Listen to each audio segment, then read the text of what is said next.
Garis besar 1. Dakwaan kepada 8 bangsa. Amos 1-2. 2. Dakwaan terhadap bangsa Israel. Amos 3-6. 3. Penghakiman dan pemulihan. Amos 7-9.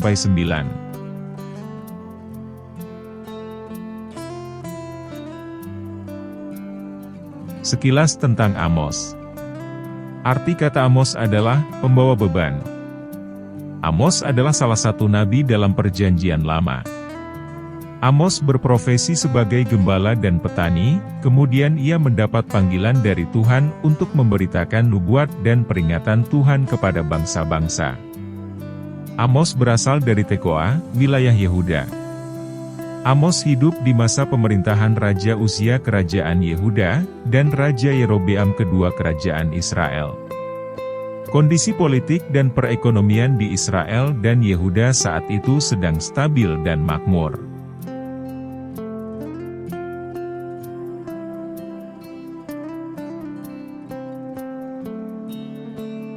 Amos 1-2. Amos menyatakan tuduhan atau dakwaan dan penghakiman Allah kepada kerajaan utara atau kerajaan Israel. Pada saat itu, perbatasan atau wilayah Israel semakin luas, kondisi politik stabil, serta kemakmuran di bidang ekonomi. Bahkan hampir sebanding dengan zaman Salomo. Kemakmuran menguji kesetiaan bangsa Israel kepada Allah dengan cara yang tidak bisa dilakukan oleh kemiskinan. Keberhasilan fisik Israel menyebabkan kepuasan dalam beragama, korupsi sosial, serta kesombongan. Allah memperingatkan akan penghakiman yang akan datang karena umatnya telah melanggar perjanjian mereka dengannya. Allah menempatkan Amos untuk menghadapi keras kepala dan penyalahgunaan kekayaan Israel. Amos bernubuat dengan gambaran yang jelas yang dirancang Allah untuk mengejutkan Israel dari kesombongan dan kekejaman yang tidak berperasaan. Amos bernubuat tak hanya tentang penghakiman yang akan segera terjadi, tetapi juga tentang hari Tuhan. Saat singa mengaum dengan otoritas raja atas kerajaan hewan, Allah mengaum sebagai raja semua ciptaan dari Gunung Sion, di Yerusalem. Proklamasi Allah yang penuh kuasa melalui Amos menubuatkan kehancuran, ketika Allah pertama-tama memanggil musuh-musuh Israel dan kemudian umatnya sendiri untuk bertanggung jawab. Setelah suara Allah yang menggelegar mengumumkan kehadirannya yang penuh kuasa, Allah melancarkan dakwaan terhadap 8 bangsa. Seperti ringkasan pernyataan seorang jaksa penuntut, Amos menyampaikan kesimpulan Allah dengan pernyataan berulang-ulang.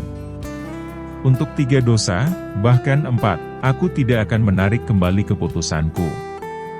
Angka-angka ini menandakan pelanggaran yang meluap-luap dari bangsa-bangsa yang dihukumnya. Semua orang dan bangsa harus bertanggung jawab kepada Allah. Amos pertama kali mendakwa 6 bangsa asing karena secara brutal melanggar hal yang sangat mendasar, yaitu orang harus saling memperlakukan satu sama lain dengan kasih sayang. Bangsa-bangsa ini menimbulkan kerusakan tanpa belas kasihan, memperbudak tawanan, membunuh wanita hamil, dan mencemari tulang belulang manusia. Meskipun bangsa-bangsa ini tidak memiliki perjanjian dengan Allah seperti Israel, tapi kemanusiaan mereka membuat mereka harus bertanggung jawab kepada Allah atas pelecehan mereka terhadap orang-orang yang diciptakan menurut gambar Allah. Mereka akan menerima kembali akibat yang telah mereka timbulkan pada orang lain. Penghakiman Allah mengalir dari karakternya yang kudus dan adil. Amos mengumumkan penghakiman atas Yehuda karena menolak hukum Allah dan mencari Allah-Allah palsu. Didakwa di antara bangsa-bangsa asing ini akan menyinggung perasaan membenarkan diri sendiri dan mengambil hak istimewa umat Allah. Allah menginginkan umatnya untuk mencerminkan dirinya, bukan meniru dunia. Allah secara khusus mengutuk Israel karena menjual orang benar demi keuntungan, menyalahgunakan orang miskin, melakukan tindakan dosa seksual yang menjijikkan, dan menggunakan bait Allah untuk keuntungan yang tidak halal. Dengan menolak Allah, Israel menolak standar-standarnya yang baik dan adil untuk ibadah dan kehidupan. Pemberontakan mereka menyebabkan kekerasan, korupsi, dan penderitaan. Ketidaktaatan Israel membutuhkan hukuman. Israel telah menolak Allah dan percaya pada kekuatan mereka sendiri. Allah menelanjangi Israel karena tidak mengasihi dan memujinya sebagai satu-satunya sumber jaminan dan kemakmuran sejati. Kesombongan, kebanggaan, dan keegoisan muncul dalam diri kita ketika kita gagal mengakui Allah sebagai sumber berkat. Kita dapat dengan mudah menghubungkan kesuksesan dengan usaha atau bakat khusus kita, ketika hanya Allah yang memperlengkapi kita dengan karunia untuk bekerja secara efektif dan kekuatan untuk bekerja keras. Allah suka memberikan hadiah yang baik, tetapi ingin umatnya menanggapinya dengan ucapan syukur dan ketaatan yang tulus.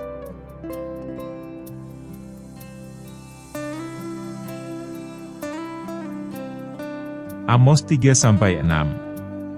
Penghakiman Allah yang akan datang. Allah memperingatkan Israel bahwa kurangnya kesetiaan perjanjian sebagai umat pilihannya akan membawa kepada penghakimannya. Dengan serangkaian pertanyaan, Amos memberikan skenario sebab akibat yang jelas untuk menunjukkan hukuman yang menanti Israel. Peringatan Allah, seperti aman singa, seharusnya membangkitkan rasa takut akan penghakimannya yang akan datang. Amos 4. Amos dengan terang-terangan mengungkap pemberontakan atas keras kepala bangsa Israel terhadap Allah, yang dengan setia mencari mereka. Amos mengingatkan Israel tentang 5 kali Allah memanggil mereka untuk bertobat. Allah merancang kelangkaan makanan dan air, penyakit, kekeringan, dan api untuk membangunkan hati mereka untuk mencari Dia. Meskipun Allah mendisiplin mereka, Israel tidak kembali kepadanya. Amos menyampaikan peringatan keras kepada Israel, bersiaplah untuk bertemu dengan Allahmu. Amos 5-6. Allah tidak bersukacita atas bencana Israel, tetapi berduka atas penderitaan yang dituntut oleh penolakan mereka untuk bertobat. Israel akan jatuh terlantar dan ditinggalkan tanpa ada yang memulihkannya. Allah memberikan 2 penggambaran yang mengejutkan tentang kehancuran yang akan datang ini karena hanya 100 yang akan tetap tinggal di kota berpenduduk 1000 dan hanya 10 di kota dengan 100 orang. Kesulitan besar menanti umat Allah. Ratapan Allah atas Israel menunjukkan hatinya terhadap orang-orang yang sesat. Dia mendukakan dosa dan pemberontakan kita. Dengan latar belakang penghakiman dan kematian yang akan datang, Allah mengeluarkan panggilan yang memberi kehidupan kepada Israel, carilah aku maka kamu akan hidup. Pesan Allah diperluas dengan seruan kedua Amos, carilah yang baik, bukan yang jahat. Allah ingin Israel hidup sebagai umat perjanjiannya. Mencerminkan hatinya sendiri, Allah memanggil mereka untuk membenci kejahatan, mencintai kebaikan, dan menjaga keadilan di pintu gerbang. Ketika umat Allah berjalan bersamanya, mereka semakin mencintai apa yang Dia cintai dan membenci apa yang Dia benci. Allah menawarkan umatnya yang duduk di ambang penghakiman, kesempatan untuk memilih hidup dan mencari yang baik. Mungkin Allah akan mengalah dari penghakimannya jika Israel mencari Dia. Kegagalan Israel menggambarkan kebutuhan mendesak umat manusia akan juru selamat. Pernyataan Allah tentang celaka mencerminkan kenyataan yang menyedihkan yang dihadapi umatnya.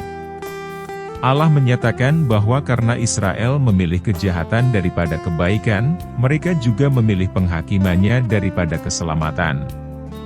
Tuhan ingin agar kita menyembah Dia dalam kerendahan hati, kasih, dan ketaatan.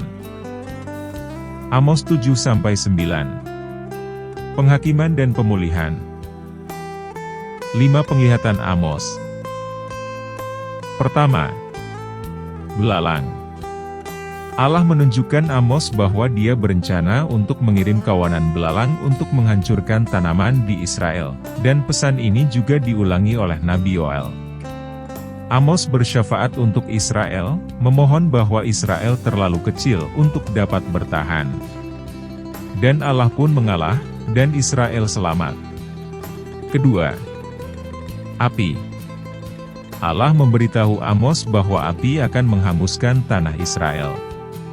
Sekali lagi, Amos berdoa dan memohon kepada Allah untuk menyelamatkan Israel. Allah yang berdaulat, mengalah dalam merespon doa Amos.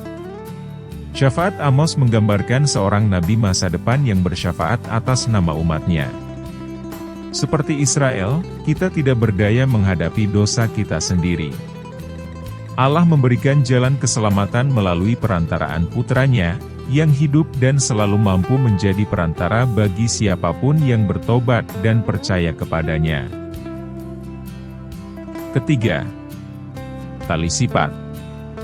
Dalam penglihatan ini, Amos melihat Tuhan memegang tali tegak lurus dengan dinding yang lurus dan kokoh. Allah menyatakan bahwa Dia telah mengukur Israel terhadap garis tegak lurusnya dan bahwa bangsa itu gagal memenuhi standar-standar kudusnya. Dengan solidaritas yang teguh, Tuhan berkata, "Aku tidak akan mengampuni mereka lagi." Keempat, sekeranjang buah matang. Tuhan menegaskan bahwa Israel siap menghadapi penghakiman dengan menunjukkan Amos penglihatan buah matang. Dosa-dosa Israel telah membuat mereka gemuk dan matang untuk dihakimi. Allah menyatakan keputusannya, "Kesudahan telah datang bagi umatku Israel, aku tidak akan memaafkannya lagi." Allah memanggil mereka sekali lagi untuk bertobat dari penyalahgunaan brutal mereka terhadap yang butuh dan miskin di antara mereka. Kita harus berbagi kepedulian Allah terhadap kaum terpinggirkan. Allah berjanji untuk menggoyahkan kesombongan dan rasa aman palsu Israel dengan gempa bumi. Penolakan terus-menerus Israel untuk bertobat akan membawa bencana fisik, karena kemakmuran Israel mengering seperti sungai Mesir. Israel akan menderita kelaparan, bukan hanya untuk makanan dan air, tetapi kelaparan mendengar firman Tuhan. Penghapusan firman Tuhan akan menyebabkan kegelapan, perkabungan, dan kelaparan rohani. Tentunya kata-kata ini memberi peringatan serius tentang bagaimana kita melihat dan memperlakukan orang lain sebagaimana kita hidup di dunia yang merendahkan Allah dan firman-Nya hari ini. Kelima, Tuhan dekat mezbah. Penglihatan terakhir Amos, Tuhan berdiri dekat mezbah dan menyatakan tidak ada jalan keluar dari penghakimannya. Allah mengawasi Israel untuk kerusakan dan bukan untuk kebaikan. Kekudusannya tidak bisa membiarkan kesombongan dan pembenaran diri Israel berlanjut. 2 tahun setelah Amos bernubuat, gempa bumi mengguncang Israel seperti saringan, mengguncang orang-orang berdosa dari tanah. Allah sekali lagi menawarkan janji yang tersembunyi dalam pesan penghakimannya, namun aku tidak akan benar-benar menghancurkan keturunan Yakub. Allah memiliki rencana untuk menebus dan memulihkan karena dosa tidak memiliki kemenangan. Belas kasihan Allah yang berdaulat selalu menyertai penghakiman berdaulatnya. Belas kasihan yang dicari adalah belas kasihan yang diperoleh. Kitab Amos ditutup dengan janji pemulihan di masa depan. Janji berkat mengikuti pesan Allah tentang malapetaka yang akan datang. Allah akan terus membangun sisa-sisa Yakub yang setia dan membangun kembali keluarga Daud. Nubuatan perjanjian lama sering mengandung penggenapan ganda, menunjuk pada referensi sejarah yang dekat dan peristiwa masa depan yang jauh. Orang-orang pada zaman Amos mengalami penghakiman Allah melalui gempa bumi dan kehancuran Israel yang pada akhirnya direbut oleh Asyur. Referensi hari Tuhan oleh Amos dan nabi-nabi lainnya menunjuk pada penghakiman terakhir saat kedatangan Yesus yang kedua kalinya. Dalam konteks masa depan yang jauh, janji itu mengacu pada hari itu. Ketika Allah akan mendirikan kerajaannya pada saat Yesus kembali ke bumi. Allah akan membawa umatnya, bersama dengan semua bangsa yang disebut dengan namaku, ke tanah air mereka selamanya di mana mereka tidak akan dicabut lagi. Kerajaan kekal ini akan membawa pemulihan, kemakmuran, kelimpahan, dan perjamuan. Ketika Yesus kembali, Dia akan menghakimi orang berdosa dan memulihkan mereka yang mencari Dia. Allah dengan adil menghakimi semua orang yang bertahan dalam dosa, tetapi memberikan kehidupan kepada semua orang yang dengan rendah hati mencari Dia. Terima kasih Anda telah menyaksikan video ini. Semoga Anda mendapatkan sesuatu, dan iman kita dapat bertumbuh. Biarlah Roh Kudus yang ada di dalam kita terus mencengkeram kita agar kita tidak menyimpang ke kiri ataupun ke kanan. Tuhan Yesus memberkati.